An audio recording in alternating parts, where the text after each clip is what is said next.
अस्सलाम वालेकुम दोस्तों। पाकिस्तान के साबिक कप्तान राशिद लतीफ़ जो एक पॉडकास्ट में बैठे थे और इस पॉडकास्ट में उन्होंने पाकिस्तान के 90s के दौर से और पाकिस्तान के मैच फिक्सिंग जितने भी स्कैंडल हुए हैं उनके फिर से और जो लोग कोच रहे हैं और कैसे पाकिस्तान की क्रिकेट तबाही है, इन सब मामलों के ऊपर बात की है।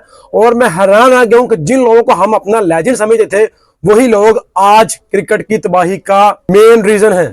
तो सबसे पहले बात करते हैं, जब राशिद लतीफ़ से पूछा गया कि 96 के वर्ल्ड कप के क्वार्टर फाइनल में वसीम अकरम वाकई इंजर्ड थे, वो उस वक्त कप्तान थे, लेकिन वो इंडिया के खिलाफ क्वार्टर फाइनल में क्यों नहीं खेले थे? क्या इनको इंजरी थी भी या नहीं? तो उनका जवाब था, मैं इसका जवाब नहीं दे सकता क्योंकि अगर मैं जवाब दूंगा तो मैं फंस जाऊंगा।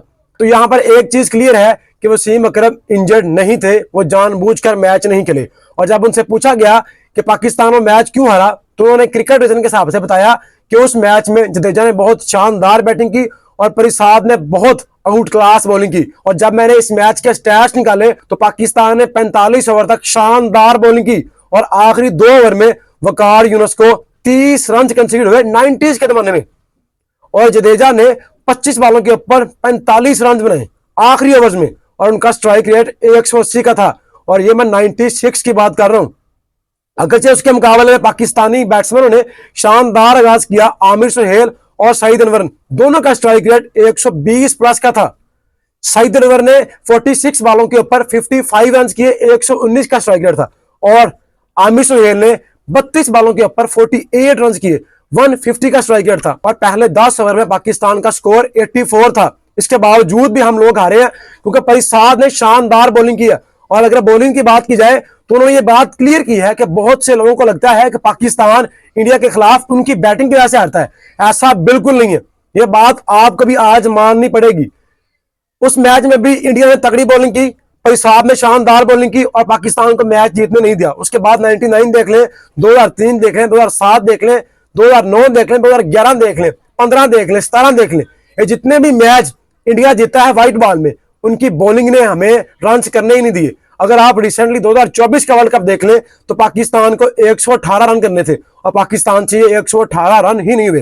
पहले हाफ में हम लोग गेम के अंदर थे और उसके बाद हम लोग यकदम मैच हारते हैं। उसके बाद 2011 देख लें, 261 करने पे मोहाली के ग्राउंड में, और ये वो ग्राउंड था जहां पर चेज इजीली होता है और हम लोग वहां पर भी चेज नहीं कर पाए थे। 2007 का फाइनल देख लें, हम लोग उसमें भी हार गए थे और उनकी बॉलिंग की वजह से हम लोग जितने भी मैच आ रहे हैं वो हम लोग उनकी बॉलिंग की वजह से ही मैच आ रहे हैं। और उन्होंने इसके पीछे रीजन भी बताया है।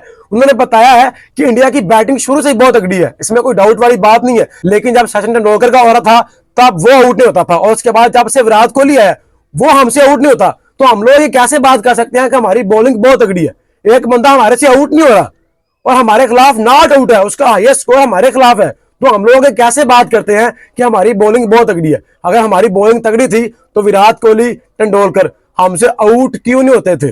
और ये एक बहुत बड़ा सवाल का निशान है जो हम लोग अपने बॉलर्स को तुरंत खान समझते हैं ना कि हमारे बॉलर्स बहुत अच्छे हैं।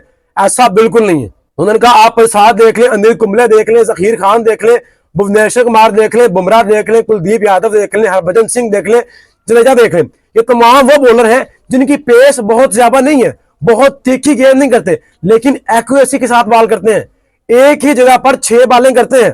और उन्होंने बताया भी कि इंजमाम के खिलाफ परिसाद ने स्लिप लगा भी थी और उसको काट बाइंड किया था क्योंकि उसके पास एक्यूरेसी थी, वो लगातार एक ही जगह पर बॉल कर रहा था। और पाकिस्तानी बॉलर्स के पास एक्यूरेसी नहीं है क्योंकि ये बहुत तेज गेंदबाज है। पाकिस्तान में लोग समझते हैं कि तेज गेंदबाजी की वजह से हम लोग बच जाएंगे और हमारा एक नाम होगा, इसलिए हम प्रेफर करते हैं तेज गेंदबाज को। और मुझे याद आता है कि हसन अली जिसने हमें 2017 की चैंपियन ट्रॉफी जितवाई है, उसकी पेस बहुत ज्यादा नहीं थी, वो 135-40 की पेस से बॉल करता था, लेकिन उसके पास वेरिएशन थी, वो एक ही जगह पर बॉल करता था और इसी वजह से वो 2017 की चैंपियन ट्रॉफी का हाईएस्ट विकेट टेकर था और उसने अकेले ने हमें चैंपियन ट्रॉफी जितवाई थी। तो हमारे बॉलर्स के पास पेस बहुत है लेकिन एक्यूरेसी नहीं है, ये 6 की 6 बॉलें एक जगह पर नहीं कर सकते। इवन कि उन्होंने बताया वकार यूनुस, वसीम अकरम, शुएब अख्तर, आकिब जुनैद, अजहर महमूद, जितने भी हमारे लेजेंड गुजर चुके हैं, तमाम के तमाम बड़े बॉलर्स हमारे एक ही जगह पर 6 बॉलें नहीं कर सकते थे। ये एक सच्चाई है और हमें इसको मानना ही पड़ेगा। और जब उनसे मैच फिक्सिंग के बारे में पूछा गया तो उन्होंने इंकशाफ किया कि 72 खिलाड़ी 32 टेस्ट मैच हमारे मैच फिक्सिंग के स्कैंडल में आते हैं। और इसके ऊपर एक पूरी रिपोर्ट बनी है, इसमें 4 से 5 क्रिकेटर ऐसे हैं जिनके ऊपर बैन होना चाहिए था, जिनको पीसीबी में रिकमेंड किया गया था जस्टिस क्यूम की रिपोर्ट में कि उनको पीसीबी में कोई भी ओहदा पाकिस्तान क्रिकेट के साथ कोई भी काम करने की इजाजत नहीं होनी चाहिए। और उनका कहना था कि जस्टिस क्यूम ने जो 2010 में यह बात की भी थी कि जो मैंने मैच फिक्सिंग के ऊपर एक रिपोर्ट बनाई है, अगर उसके ऊपर काम होया था, अगर उसके ऊपर अमलन वर्क होता तो आज पाकिस्तान क्रिकेट का ये हाल ना होता। ये लोग पाकिस्तान क्रिकेट के आसपास भी ना थे। जो हम लोग बोलते हैं कि 90s का जमाना हमारा सुनहरी दौर था, तो हमें डुबोने में, हमें इस मुकाम तक पहुंचाने में 90s के क्रिकेटर का बहुत बड़ा हाथ है। उन्होंने ये बात क्लियरली की है कि इंडिया में भी मैच फिक्सिंग हुई है, श्रीलंका में हुई, पाकिस्तान में हुई, तब ये एशिया में 3 बड़ी टीमें थी और तब मैच फिक्सिंग अपने जोरों शोर पर थी। लेकिन इंडिया ने 90s के दौर का पत्ता ही साफ कर दिया। अब आप बीसीसीआई में किसी भी बड़ी पोस्ट पर 90s के दौर को नहीं देखेंगे, लेकिन पाकिस्तान में हमारे 90s के दौर के वो तमाम प्लेयर्स जिनके बारे में बोला गया था इनको पीसीबी में काम करने की इजाजत नहीं देनी, उनमें से एक साहब 5 दफा पाकिस्तान टीम का कोच रह चुके हैं और वो है हमारे वकार यूनुस, और दूसरे थे वसीम अकरम जिनके बारे में रिपोर्ट में लिखा हुआ है। ये मैं अपनी तरफ से बात नहीं कर रहा, आप पीसीबी की वेबसाइट पर जाएं, वहां पर, नहीं तो आप गूगल पर देख लें, सर्च करें जस्टिस क्यूम की रिपोर्ट, आपको वहां पर ये चीजें लिखी हुई मिलेंगी, रिटन की हुई है एविडेंस के साथ कि ये लोग मैच फिक्सिंग करते रहे, इनको पाकिस्तान क्रिकेट बोर्ड के साथ अटैच नहीं करना, काम करने की इजाजत नहीं है। लेकिन उसके बावजूद इन लोगों की इतनी अप्रोच थी, इनका कद इतना बड़ा था और इनके पॉलिटिकल रिसोर्सेज इतने तगड़े थे कि पाकिस्तान क्रिकेट बोर्ड इनके सामने घुटने टेक गया। और आज भी ये किसी ना किसी तरीके पाकिस्तान क्रिकेट बोर्ड के साथ अटैच है और जब भी कोई बड़े फैसले होते हैं इन क्रिकेटर्स से पूछ के होते हैं। उनका यह भी कहना था कि चेयरमैन सिर्फ नाम का होता है, हम जैसे 90s के प्लेयर ही बताते हैं कि कौन सा कप्तान हटाना है, किसको कप्तान लगाना है। और ये तब शुरू हुआ था जब इमरान खान को कप्तानी से हटाया गया था। ये बहुत बड़ा इंकिशाफ किया है। उनका कहना था कि बहुत से लोगों को लगता है कि इमरान खान ने कप्तानी छोड़ी है, ऐसा नहीं है। इमरान खान को पता चल गया था कि अब मेरे खिलाफ पूरा एजेंडा बन रहा है और उनको कप्तानी से हटाने की कोशिश की जा रही है, इसलिए इमरान खान पहले ही साइड पे हो गया। और उसके बाद से आज तक ये सिलसिला चल रहा है, ग्रुपिंग होती है, ग्रुप बनते हैं, उसके बाद कप्तान डिसाइड किया जाता है। जो हल्फ होते हैं, जो कुरान के ऊपर हाथ रख के आते हैं, ये तब से शुरू है जब से 90s के प्लेयर ने ये चीजें स्टार्ट की हैं और तब से लेकर आज तक हम इस कप्तानी के चक्कर से ही बाहर ही निकले। हमारे जितने भी बड़े प्लेयर्स हैं वो कप्तानी के भूखे हैं और उनको लालच दिया जाता है कि आप कप्तानी करेंगे, लेकिन पहले एक प्लेयर को यूज किया जाता है, फिर उसके बाद उसके ऊपर दूसरा प्लेयर यूज किया जाता है और आपस में रंशें बढ़ती हैं। और पाकिस्तान क्रिकेट टीम का ये हाल 90s के प्लेयर की वजह से ही है। अगर आप इंडिया के साथ कंपेयर करते हैं तो वहां पर 90s का कोई भी सुनहरा दौर याद नहीं किया था। जो हो गया सो हो गया, अब वो अपनी मॉडर्न डे क्रिकेट को लेकर चल रहे हैं, लेकिन पाकिस्तान में अभी भी 90s के लोग ही हमारे ऊपर राज कर रहे हैं।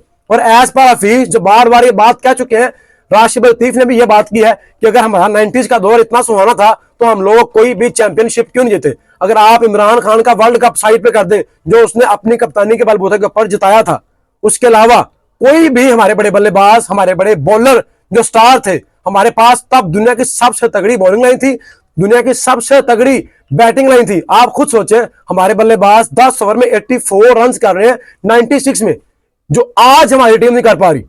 तो बताएं कि हमारे पास कितनी अच्छी बैटिंग लाइन थी। लेकिन उसके बावजूद ना हम एशिया कप जीते, ना हम वर्ल्ड कप जीते, ना हम चैंपियन ट्रॉफी जीते। हम कोई भी बड़ा इवेंट क्यों नहीं जीते?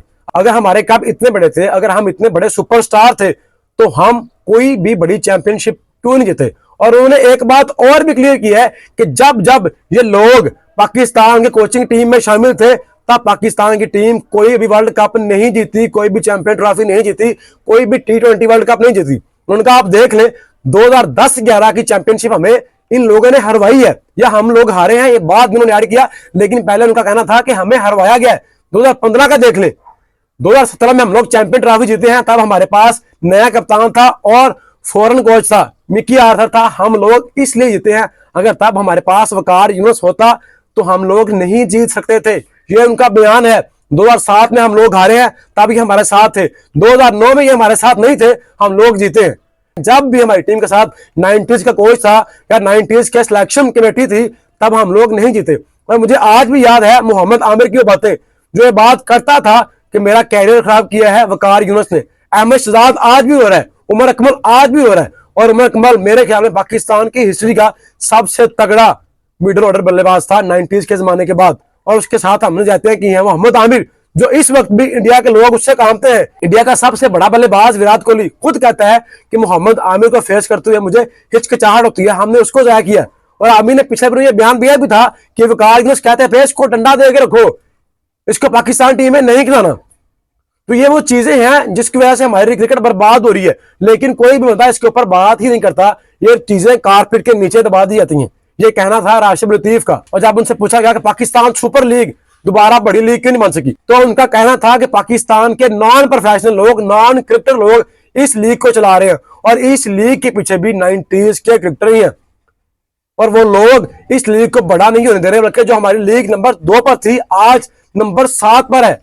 जो अली तरीन कह रहे थे कि हम लोग नंबर 5 पर हैं, आज राशिद लतीफ ने बात किया कि हम लोग नंबर 7 पर हैं। हम लोग क्रिकेट को तबाह कर चुके हैं। और रिजवान के खिलाफ उन्होंने बहुत बड़ा बयान दिया कि जो हमारे साबिक क्रिकेटर्स, जो हमारे 90s के क्रिकेटर जिनके ऊपर स्पॉट फिक्सिंग के स्कैंडल है, वो रिजवान के खिलाफ सिर्फ इसलिए है क्योंकि मोहम्मद रिजवान वो अकेला प्लेयर था जिसने बैट कंपनी को पाकिस्तान में बैन करने के लिए बहुत जोर दिया था। और आपको याद होगा मुल्तान सुल्तान की टीम जब फाइनल खेली थी तब रिजवान ने अपने शर्ट के ऊपर टेप लगाई थी क्योंकि उसके ऊपर एक बैट कंपनी का लोगो था। और मोहम्मद रिजवान ने खुलेआम ये बात की थी कि जिस शर्ट के ऊपर भी किसी बैटिंग कंपनी का लोगो होगा मैं वो शर्ट नहीं पहनूंगा। रिसेंटली इसके बाद फखर जमान ने भी ये कुलिया अपनाया, बाबर आजम ने भी अपनाया, लेकिन मोहम्मद रिजवान वो अकेला वॉरियर था जिसने इसके खिलाफ मुहिम शुरू की। और राशिद लतीफ कहते हैं फिर हम साबका क्रिकेटर्स ने स्पॉट फिक्सिंग स्कैंडल में शामिल नहीं थे, उन्होंने इसके ऊपर आवाज उठाई और 4 बैटिंग कंपनियां जो पाकिस्तान में आई थी उनको दोबारा वापस भेजा। और इसलिए 90s के वो क्रिकेटर वकार यूनुस, वसीम अकरम, आकिब जवेद और भी बहुत बड़े नाम है जो मोहम्मद रिजवान को लाइक नहीं करते कि इसने हमारा काम नहीं चलने दिया, हमारा बंदा बंद कर दिया है। तो इसलिए मोहम्मद रिजवान के खिलाफ हमेशा ये बातें करते हैं और मोहम्मद रिजवान को नीचा दिखाने की कोशिश करते हैं और उसके रिलीजन के ऊपर बात करते हैं। ये हमने देखा भी हुआ है कि कौन से लोग रिजवान के रिलीजन के ऊपर बात करते हैं, रिलीजन को अटैच करते हैं गेम के साथ। तो दोस्तों राशिद लतीफ ने सारा कट्ठा चट्टा खोल दिया है, लेकिन अभी भी उनके मुताबिक बहुत सी चीजें बाकी हैं जिनके ऊपर वो किताब लिख रहे हैं। और उनका कहना था कि 2026 में वो किताब लॉन्च हो जाएगी और आपकी आंखें खोलने के लिए वो किताब काफी होगी। तो अगर आप चाहते हैं कि पाकिस्तान क्रिकेट बोर्ड नंबर 4 में है, बिग 4 में है या बिग 3 में है, तो आपको आज भी 90s के क्रिकेटर को अपनी गेम से दूर रखना होगा। लेकिन अफसोस के साथ अभी भी ये लोग हमारे साथ काम कर रहे हैं और अभी जो आगे नया कोचिंग पैनल आएगा, नया कोचिंग स्टाफ आएगा, उसमें भी हमें कोई ना कोई 90s का प्लेयर देखने को मिलेगा। तो बहुत सारे इसके ऊपर आपकी क्या राय है, अपनी राय कमेंट सेक्शन की सूरत में जरूर बताइएगा।